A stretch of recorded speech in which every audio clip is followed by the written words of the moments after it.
Boldness for the King. Paulus dan Barnabas tinggal beberapa waktu lamanya di situ. Mereka mengajar dengan berani karena mereka percaya kepada Tuhan, dan Tuhan menguatkan berita tentang kasih karunia-Nya dengan mengaruniakan kepada mereka kuasa untuk mengadakan tanda-tanda dan mujizat-mujizat. Kisah 14 ayat 3. Salah satu sikap yang luar biasa dari warga kerajaan Allah adalah keberanian. Tema bulan Juli 2022 untuk Kingsword adalah Boldness for the King, keberanian untuk Sang Raja.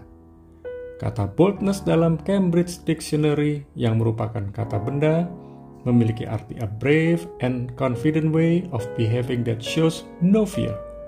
Cara berperilaku yang berani dan percaya diri yang tidak menunjukkan rasa takut. Dalam arti sederhana, kata boldness memiliki arti keberanian. Jadi, boldness for the King adalah keberanian untuk Sang Raja. Dalam hal apa kita harus berani? Mengapa kita harus memiliki keberanian? Bagaimana hidup dalam keberanian? Mari kita belajar tentang keberanian. Yang pertama, berani bersaksi, Kisah 1 ayat 8 dan 14 ayat 3. Kita tak mungkin memiliki keberanian dari diri kita sendiri. Sebenarnya kita memiliki tekad untuk nekat. Berani dan nekat itu mirip, namun berbeda sumbernya. Keberanian berasal dari Roh Kudus yang memampukan diri kita melakukan segala sesuatu di luar kemampuan kita. Sedangkan nekat berasal dari diri sendiri untuk keluar atau menghindar dari keadaan yang menyudutkan diri kita. Jadi sebenarnya nekat itu adalah the power of kepepet, sedangkan keberanian adalah the power of Holy Spirit. Roh Kudus akan memampukan kita untuk bersaksi.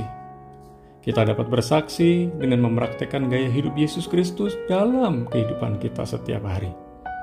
Kita dapat bersaksi dengan mengajarkan kepada orang lain tentang apa yang telah diajarkan oleh Tuhan Yesus kepada kita. Jadilah berani bersaksi demi Yesus Kristus. Yang kedua, duta besar kerajaan surga. 1 Petrus 2 ayat 9. Kita memiliki peran yang sangat luar biasa. Peran itu adalah menjadi duta besar kerajaan surga di bumi ini. Tugas kita adalah bersaksi tentang perbuatan Tuhan Yesus yang luar biasa kepada semua orang. Kita juga bersaksi tentang panggilan Tuhan Yesus atas hidup kita. Kita juga mulai bersaksi tentang karya Tuhan Yesus dalam kehidupan kita. Sebagai duta besar kerajaan surga, hendaknya kita bersaksi dengan mempraktikkan gaya hidup Tuhan Yesus. Yang ketiga, urapan dan kuasa Roh Kudus. Kisah 10 ayat 38.